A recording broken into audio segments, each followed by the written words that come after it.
Hello everyone, स्वागत करता हूँ आपके अपने यूट्यूब चैनल रोजगार विटारन पे। आज की इस वीडियो में आपको बताने वाला हूँ SKME यूजी सेमेस्टर 4। जी हाँ दोस्तों, जैसे कि आप लोग स्क्रीन पर देख सकते हो VAC 2 यानी कि वोकेशनल कोर्स 2। इसका फुल फॉर्म होता है वैल्यू एडेड कोर्स 2, है ना। तो हम लोग का पेपर इसमें क्या है, इनरोलमेंट स्टडीज़, जो कि मैं इस सब्जेक्ट में टॉप 50 इंपॉर्टेंट MCQ क्वेश्चंस लेकर के आऊँ आंसर सहित। और ये यूनिट 3 का है, ठीक है। इनरोलमेंट स्टडीज़ का यूनिट 3 का मैं लेकर के आया हूँ, जो कि वीडियो का पार्ट 3 है, ठीक है। पार्ट 1 और पार्ट 2 मैं पहले ही यूट्यूब पर बता चुका हूँ, जो कि पहले से ही मेरे चैनल पर अपलोड है। मैं आपको बता दूं, यूनिट 1 से लेकर फाइनल तक की तैयारी इस वीडियो में आपको कराया जाएगा। यानी कि टोटल मैं आपको बता दूं 50-50 क्वेश्चंस में हर एक यूनिट का तैयार किया हूँ, जो कि आप लोगों को पता होगा। इस सब्जेक्ट में जो है इनरोलमेंट स्टडीज़ में आपका जो सब्जेक्ट है, इसमें टोटल आप लोगों का 7 यूनिट है। यानी कि 7×5=35, आपका 350 प्लस क्वेश्चन मैं लेकर के आया हूँ। जो कि जितना मैं क्वेश्चन 350 प्लस मैं आपको देने वाला हूँ, इससे बाहर का आपका एग्जाम में आएगा ही नहीं दोस्तों। क्योंकि मैं आपके सिलेबस के आधार पर ही मैं क्वेश्चंस को तैयार किया हूँ, जो कि MCQ आप लोग का एग्जाम होगा, आप लोग को पता होगा, है ना। तो देखिए, एग्जाम टारगेट आप लोग देख सकते हो 100 मार्क्स, एकदम 100% मार्क्स, एकदम, है ना। 100 में 100 आप ला सकते हो। Watch now done not miss, है ना। परीक्षा में यहीं से आएगा, है ना, परीक्षा में यहीं से आएगा। चलिए, तो चलिए मैं आपको बता दूं, नेक्स्ट तो ये पे रियल में मैं आपको बता दूं, ये पेपर में दिया गया था कि अब जो है यूजी की कॉमन कोर्स की परीक्षा क्या होगी, ऑब्जेक्टिव होगी। तो VAC यानी कि वैल्यू एडेड कोर्स क्या आता है, तो value added course common course में आता है, तो इसलिए इसका एग्जाम जो है ऑब्जेक्टिव मोड में होगा। चलिए मैं आपको ऑब्जेक्टिव क्वेश्चन से डायरेक्ट कराता हूँ, है ना। तो चलिए, मैं वीडियो को शुरू करने से पहले आप लोगों से एक छोटी सी रिक्वेस्ट है कि आप लोग हमारे इस यूट्यूब चैनल पर नए हैं तो चैनल को सब्सक्राइब कर लीजिए और बेल को दबा लीजिए, ताकि ऐसे ही वीडियो आप लोग को मिलता रहे टाइम टू टाइम। चाहे वो कॉलेज का अपडेट हो या फिर यूनिवर्सिटी का या फिर एग्जाम की तैयारी कराना हो, हर एक अपडेट आपको सबसे पहले और सही जानकारी हमारे चैनल पर दिया जाता है। इसलिए चैनल पर नए हैं तो चैनल को सब्सक्राइब कर लीजिए। तो चलिए बिना टाइम वेस्ट के वीडियो को शुरू करता हूँ। तो डेस्कटॉप में इस PDF को ओपन कर लेता हूँ। चलिए ठीक, तो आप लोग यहाँ पे डेस्कटॉप, यहाँ पे पासवर्ड मांगता है, तो मैं इसको पहले ओपन कर लेता हूँ, है ना। चलिए, तो कुछ इस प्रकार से डेस्कटॉप ये PDF हमारा जो ओपन हो चुका है, जो कि मैं PDF फॉर्मेट में मैं इसको तैयार किया हूँ। तो यहाँ पे आप एक चीज़ देखिए, लिखा हुआ कि SKME university Dumka UG semester 1 enrolment studies VAC 1 MCQ प्रश्न विकल्पों सहित उत्तर के साथ यूनिट 3 से कम 50 महत्वपूर्ण प्रश्न जो एग्जाम में पूछे जा सकते हैं, है ना। तो मैं आपको बता दूँ, यहाँ पे आप लोग सोचते होंगे कि ये पे यूजी सेमेस्टर 1 क्यों लिखा है। तो मैं बता दूँ, हम लोगों का जो है सेमेस्टर 1 में सेमेस्टर 4 का सब्जेक्ट का एग्जाम ले लिया गया था, जो कि हेल्थ वर्नेस एंड योगा एजुकेशन होगा। वो पेपर जो है सेमेस्टर 4 का था, और सेमेस्टर 1 में हम लोग वो पेपर का एग्जाम दे दिए थे, लेकिन ये पेपर सेमेस्टर 1 का हम लोग इसका एग्जाम नहीं दिए थे। तो ये यूनिवर्सिटी का कुछ कारण था, जिस कारण से हम लोग सेमेस्टर 1 का नहीं पढ़े थे, वो सेमेस्टर 4 में हम लोग को पढ़ना पड़ रहा है, उसी का ये पेपर है। चलिए, इसलिए यहाँ पर लिखा हुआ है, तो आपको यहाँ पे उतना कुछ नहीं सोचना। चलिए मैं आपको डायरेक्ट क्वेश्चन आंसर कराता हूँ। ये यूनिट 3 है। तो यूनिट 3 में देखिए आपका है क्या क्या, इसमें यूनिट में शामिल क्या क्या है। देखिए यहाँ पे आप देखोगे तो इसमें प्राकृतिक संसाधन की ओर इस यूनिट में निम्नलिखित प्रमुख विषय शामिल है ना। प्राकृतिक संसाधन से रिलेटेड है। देखिए, नवीकरणीय और गैर नवीकरणीय संसाधनों के बारे में पढ़ना है, जंगल और जल संसाधन के बारे में पढ़ना है, ऊर्जा संसाधन जैसे सौर ऊर्जा, पवन ऊर्जा, जल, परमाणु, जीवाश्म, इसके बारे में आपको पढ़ना है। उसके बाद संसाधनों का उपयोग और आर्थिक उपयोग के बारे में पढ़ना है, और संसाधनों के संरक्षण के बारे में आपको पढ़ना है। यूनिट 3 में इतना ही दिया गया है। तो चलिए इसका मैं क्वेश्चन आंसर डायरेक्ट आपको कराता हूँ। चलिए, MCQ है। तो देखिए, हम लोग का पहला क्वेश्चन है कि निम्न में से कौन सा नवीकरणीय संसाधन है ना। तो देखिए, ऑप्शन में है कोयला है, पेट्रोल है, सूर्य की ऊर्जा है, या फिर प्राकृतिक गैस। तो इसका सही आंसर क्या हो जाएगा, ऑप्शन C, क्या हो जाएगा, सूर्य की ऊर्जा। ठीक है। चलिए नेक्स्ट क्वेश्चन देखिए, हम लोग का नेक्स्ट क्वेश्चन कि कौन सा संसाधन सीमित मात्रा में उपलब्ध है ना। तो कौन सा संसाधन जो सीमित मात्रा में है, हवा है या फिर पानी है या कोयला है या सौर ऊर्जा। तो क्या है, हम लोग का कोयला है, ऑप्शन C सही हो जाएगा। ठीक है। चलिए नेक्स्ट क्वेश्चन देखते हैं। तो नेक्स्ट क्वेश्चन है कि वनों को क्या कहा जाता है ना। तो वनों को क्या कहा जाता है, देखिए, तो देखिए ऑप्शन में है प्रदूषण का स्रोत कहा जाता है, या फिर पृथ्वी के फेफड़े कहा जाता है, या फिर ऊर्जा का भंडार, या फिर खनिज स्रोत। तो क्या कहा जाता है, इसको ऑप्शन बी हो जाएगा सही आंसर इसका, पृथ्वी के फेफड़े कहा जाता है। ठीक है।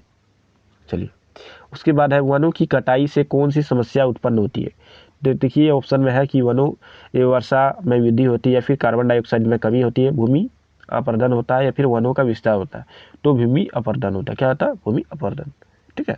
चलिए नेक्स्ट क्वेश्चन देखिए कि है कि अपने जल संसाधन का प्रमुख उपयोग क्या है। तो ऑप्शन ए में देखिए लकड़ी काटने में, कृषि, पीने और ऊर्जा उत्पादन, प्रदूषण नियंत्रण, या फिर खनिज खोज में। तो इसका सही आंसर क्या हो जाएगा, कृषि, पीने और ऊर्जा उत्पादन में, है ना। चलिए ऑप्शन बी। चलिए नेक्स्ट क्वेश्चन देखिए कि जीवाश्म ईंधन किसे कहते हैं, है ना। तो ऑप्शन देखिए यहाँ पे है नवीकरणीय ऊर्जा है, सौर ऊर्जा है, कोयला, पेट्रोलियम, डीजल या फिर जल ऊर्जा। तो सही आंसर क्या हो जाएगा, ऑप्शन सी कोयला, पेट्रोल, डीजल हो जाएगा इसका सही आंसर। चलिए नेक्स्ट क्वेश्चन देखते हैं। नेक्स्ट क्वेश्चन है हम लोग का कि जल की सबसे बड़ी खपत किस क्षेत्र में होती है ना।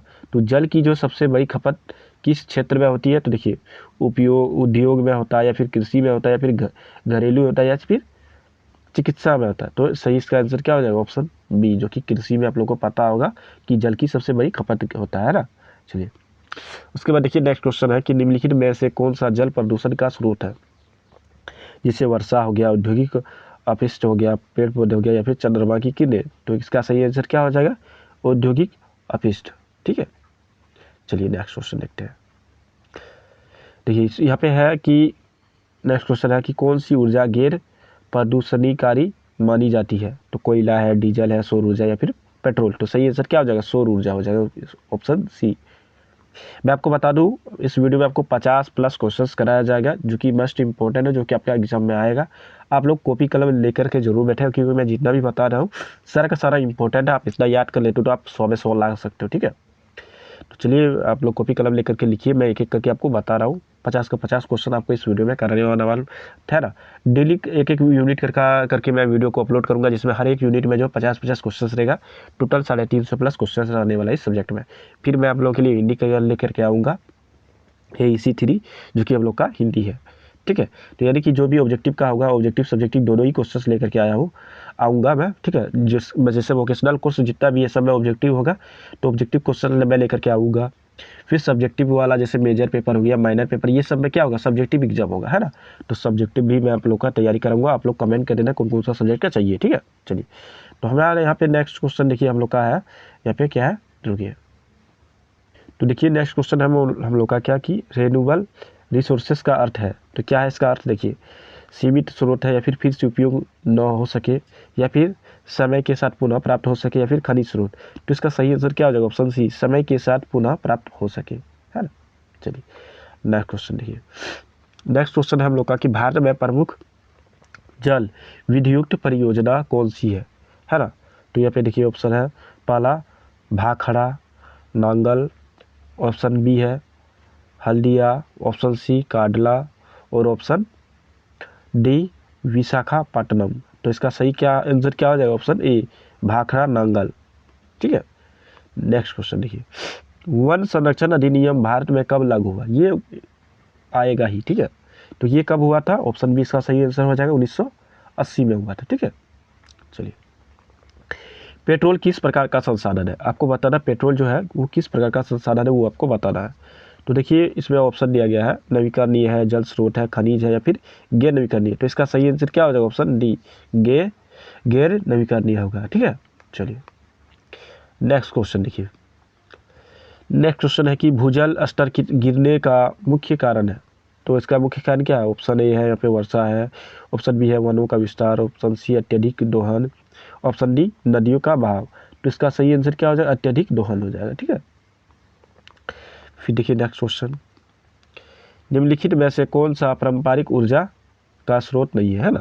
पारंपरिक ऊर्जा स्रोत नहीं है तो लकड़ी हो गया, कोयला हो गया, सौर ऊर्जा हो गया, फिर पेट्रोल। तो सही आंसर क्या होगा, सौर ऊर्जा, ऑप्शन सी।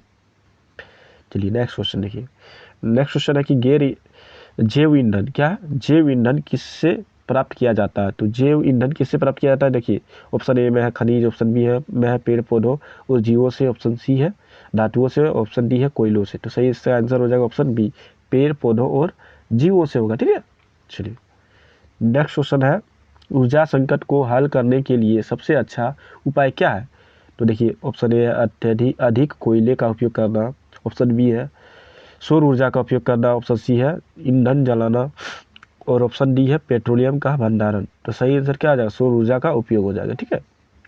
चलिए नेक्स्ट क्वेश्चन देखिए कि पारंपरिक ऊर्जा स्रोत का सबसे बड़ा नुकसान है।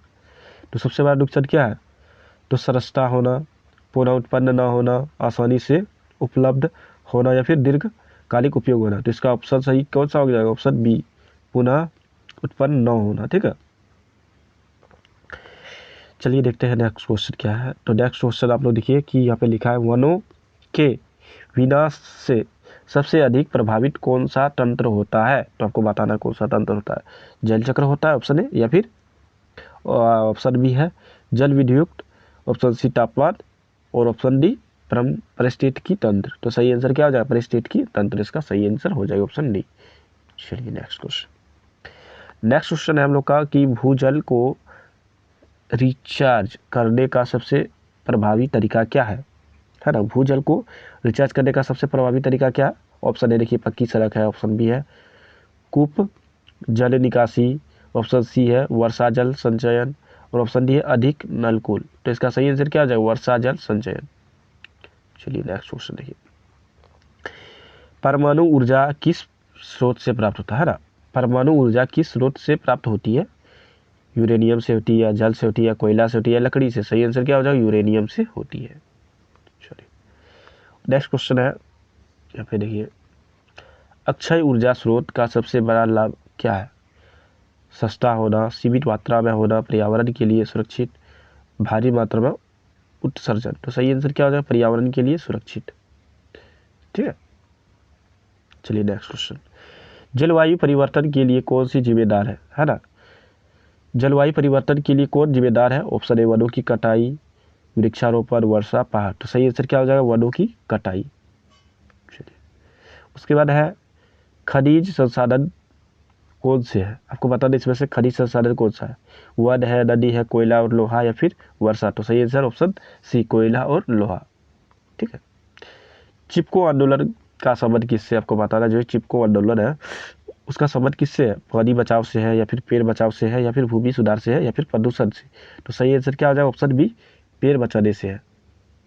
ठीक है, देखिए नेक्स्ट क्वेश्चन है हम लोग का कि जल संसाधन का संरक्षण किससे प्रभाव संभव है ना? जल संसाधन का संरक्षण किससे संभव है? जल अपव्यय से है, या फिर वर्षा जल संचयन से है, या फिर भूमिगत जल दोहन से है, या फिर बर्फ पिघालना से है? तो इसका सही आंसर क्या आ जाएगा? वर्षा जल संचयन से है। ठीक है, तो यहाँ पे क्वेश्चंस को आप लोग देख सकते हो, जल संसाधन का संरक्षण किससे संभव है? जल अपव्यय है, वर्षा जल संचयन है, भूमिगत जल दोहन है, या फिर बर्फ पिघालना है? तो सही आंसर क्या था इसका? ऑप्शन बी था वर्षा जल संचयन, है ना। चलिए नेक्स्ट क्वेश्चन बताता हूँ आप लोगों को। नेक्स्ट क्वेश्चन है हम लोग का, देखिए यहाँ पे भारत में कुल भौगोलिक क्षेत्रफल का लगभग कितना प्रतिशत वन है ना? भारत में जो यहाँ पे लिखा है कि भारत में कुल भौगोलिक क्षेत्रफल का लगभग कितना प्रतिशत वन है, यानी कि कितना प्रतिशत वन है, तो आपको बताना। तो इसका सही आंसर क्या हो जाएगा? Option B 21%। ठीक है, मैं डायरेक्ट आपको आंसर बताता हूँ, ऑप्शन बता के क्या करूँगा, जो कि आप लोग ऑप्शन तो स्क्रीन पर ही देख रहे हो, ताकि आप लोग का जल्दी हो जाए, वीडियो लंबा करके कोई फ़ायदा है नहीं। भूजल स्तर को बनाए रखने में कौन सा सहायक है ना? तो आपको कौन सा सहायक है? वृक्षारोपण सहायक है, ऑप्शन सी से सही हो जाएगा। नेक्स्ट क्वेश्चन है, निम्नलिखित में से कौन सा एक हरित ऊर्जा स्रोत है? तो इसका क्या हो जाएगा? ऑप्शन सी पवन ऊर्जा हो जाएगा। ठीक है, चलिए मैं जल्दी बताता हूँ क्योंकि वीडियो काफ़ी लंबा हो जाएगा, इसलिए डायरेक्ट मैं क्वेश्चन आंसर करा देता हूँ। ऑप्शन आप लोग स्क्रीन पर तो देख ही रहे हो। देखिए उसके बाद नेक्स्ट क्वेश्चन है कि जल प्रदूषण मापने के लिए कौन सी गैस संकेत के रूप में काम करती है?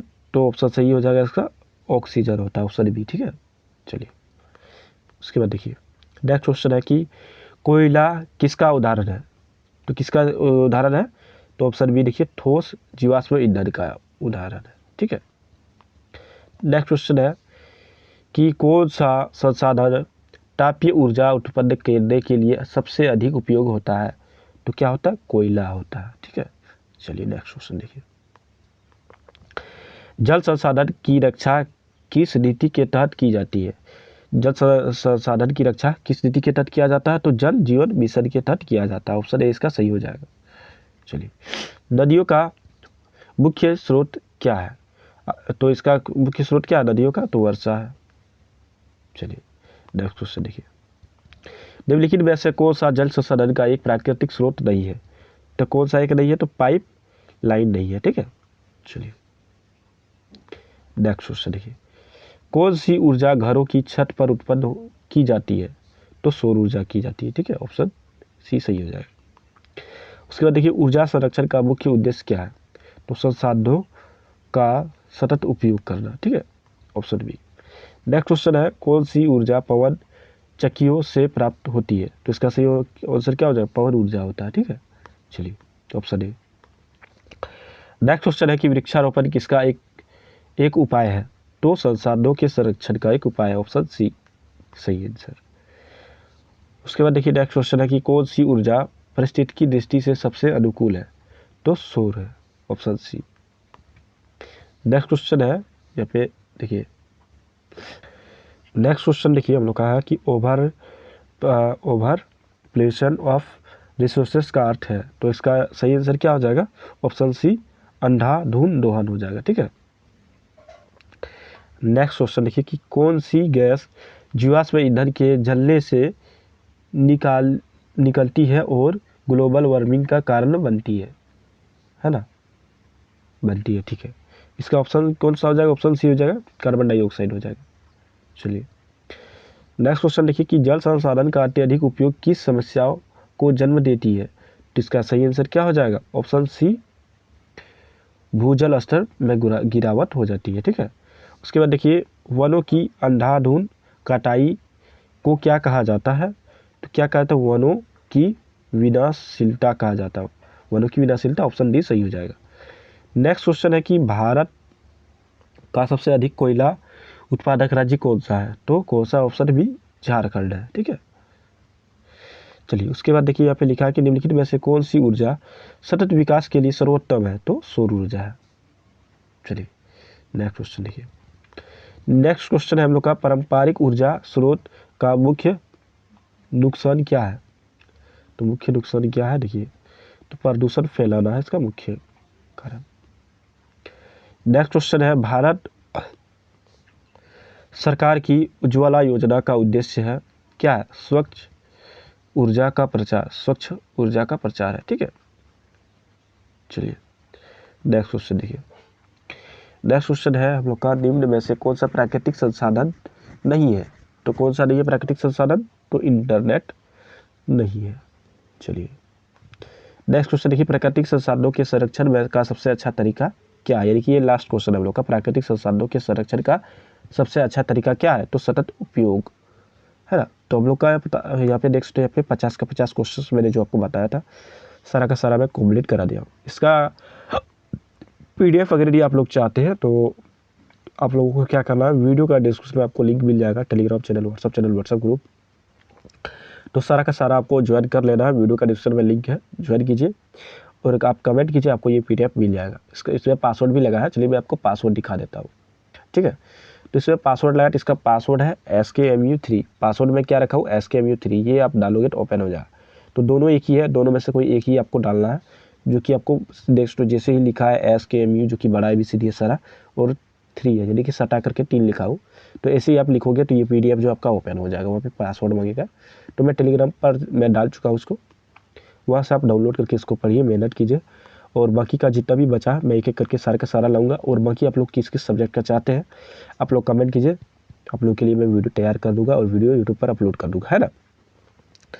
और किसी भी प्रकार का सवाल हो, क्वेश्चन हो, डाउट हो आपके मन में, बेफिक्र होकर कमेंट कीजिए, आपको रिप्लाई मिलेगा। 24 से 48 घंटों में हमारे चैनल पर सबको रिप्लाई मिलता है और सही जानकारी मिलता है, वो भी फ्री ऑफ कॉस्ट, है ना। तो चलिए उम्मीद करते हैं ये वीडियो पसंद आ गया। वीडियो पसंद आया वीडियो को लाइक कर दीजिए, चैनल को सब्सक्राइब कर दीजिए और अपने दोस्तों तक इस वीडियो को जरूर से शेयर कीजिए। मैं आपको बता दूं यूट्यूब का एक न्यू फीचर आया है, जो कि मैं आपको बता दूं, अब पहले लाइक होता था, LIKE लाइक करते थे हम लोग, लेकिन अब लाइक भी तो है, साथ में एक नया ऑप्शन आया हिप्पी, है ना।